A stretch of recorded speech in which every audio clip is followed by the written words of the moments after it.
Lumabas na nga ang spoiler para nga dito sa chapter 2 ng Boruto 2 Blue Vortex. At mga lods, grabe nga yun kasi talagang painit ng mga pangyayari doon, nagsisimula pa lang ang saga na ito. Boruto may bagong kapangyarihan na pang out of universe kasi bukod nga sa na-breakdown natin nung nakaraan ng mga bagong kapangyarihan na itong si Boruto, ay may bago nga rin pala itong kakaibang Rasengan na siya nga lang mismo ang gumawa. At talagang napaka-cold at cool nga na itong si Boruto sa ngayon. So let's na nga kaagad i-breakdown na natin ang mga leaks panel na ito na mula nga dito sa chapter 2 ng Boruto 2 Blue Vortex.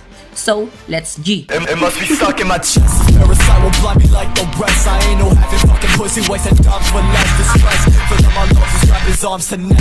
Trying to put me like a bomb and hammering at your breast. See these low line pussies with the nerve to complain when you're the only fucking reason when they're stressing your brain. So bali sa mga panel nga na ito ay malinaw na magpapatuloy pa nga rin ang mga pangyayari gaya nga ng nakita natin sa last chapter. Kung saan ay dito nga talagang Code versus Boruto pa nga lang while wala pa si Kawaki na OTW na rin. So bali dito nga ay sa pagpapakita na itong si Boruto ay sinabihan nga na itong si Code mga lods, itong si Boruto na hinahanap nga raw niya ito at hindi naman daw niya inakalang magpapakita din ito kaagad sa kanya. Sana pala raw mas inagahan niya ang pagpunta sa Konoha.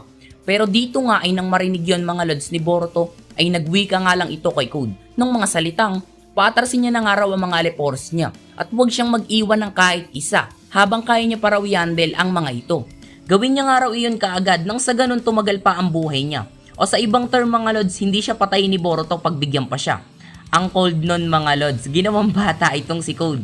Pero dito nga ay bakas naman sa mukha ni Boruto na hindi siya nagbibiro at kayang-kaya niya yung gawin kung gugustuhin niya talaga. Young God mga lods, YG itong si Boruto. At nang marinig naman iyon ni Code, ay dito nga ay nagtaka ito sa mga sinabi ni Boruto. At ipinaalala kay Boruto na 2 years ago nga raw ay tinakasan niya siya, diba? Kaya seryoso ba daw itong si Boruto sa mga sinasabi niya sa ngayon sa kanya? Iligtas pala ang buhay ha. Pero dito nga mga lods, hindi nagbago yung banta ni Boruto dito kay Code. Sinabi niya nga dito kay Code na narinig ba daw ni Code yung sinabi niya? Magmadali nga raw itong gawin, yun, or else mamamatay siya ngayon din daw mismo. Hindi nga raw sapat ang kaliwang mata niya para labanan siya. Mga lods, tangina solid to sa mismong chapter talaga. Kaya abangan natin yon kasi mas malinaw nga dun.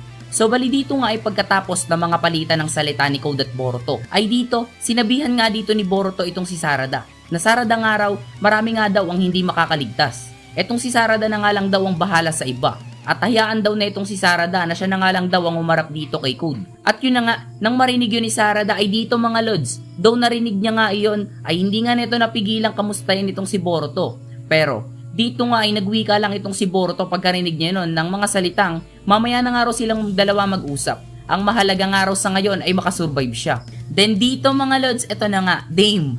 Nakaka-elibs nga yung ginawa dito ni Boruto. Kasi walang kahirap-hirap nga ditong pinatay mga lods si Boruto yung Ten Tails Army ni Code. At talagang nakakamangha nga yung kakayahan na itong si Boruto pagdating sa sword skill. Talagang God mode nga ito.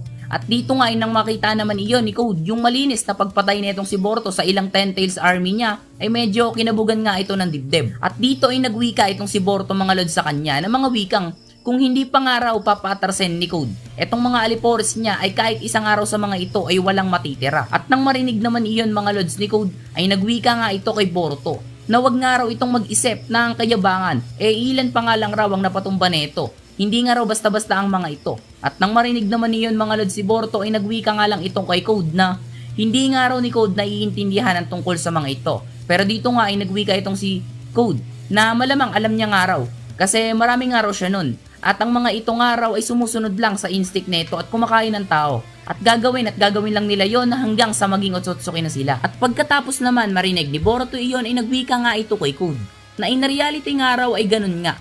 Pero sa ngayon nga raw ay iba na. Kasi binago niya sila. Panalo raw siya sa ngayon kasi kontrolado niya sila pero masama nga raw ang outcome nun sa hinaharap. At nang marinig naman ni Unicode ay nagwika nga ito kay Boruto na bakit nga raw sinasabi ni Boruto yun sa kanya. Kung mangyayari nga raw na makakakain ng Otsutsuki ang Jubi, lilika nga raw yun ng bagong Shinju. At kung mamamatay man ang mundong iyon, mas worse pa talaga daw ang hangarin niya. Worse na hinaharap para sa lahat. At nang marinig naman niyon mga lods ni Boruto ay nagwika nga ulit ito kay Code na inuulit niya nga raw nasa mga kamay niya nga raw ang buhay netong si Code. At bilang kapalit, ituro niya daw kay Boruto kung nasaan ang Jubi. At nang marinig naman niyo ni Code, ay dito sinabihan niya nga lang itong si Boruto mga lods na nababaliw na ba daw itong si Boruto? Para nga raw kay Boruto, Malinaw sa kanya na madali niya lang siyang mapapatay kung gugustuhin niya. Kaya bakit hindi na nga lang daw magkaroon ng pakinabang itong si Code para sa mundo? At dito, tama na nga raw itong si Boruto sa mga winiwika mga lods neto. Wika to ni Code. Siya nga lang raw ang mamamatay ngayon. At dito, parang naubusan na nga itong si Boruto ng pasensya. At nagpa siyang patayin na nga itong si Code. At ito yung mga winika dito mga lods ni Boruto. Wala na nga raw lunas sa katangahan netong si Code. At dito nga ay makikita natin na mag-unleash itong si Boruto ng isang Rasengan. Pero kakaiba nga to mga lods at mukhang siya nga lang ang gumawa nito. At marahil, ito na nga yung bagong Rasengan na mas malakas sa lahat.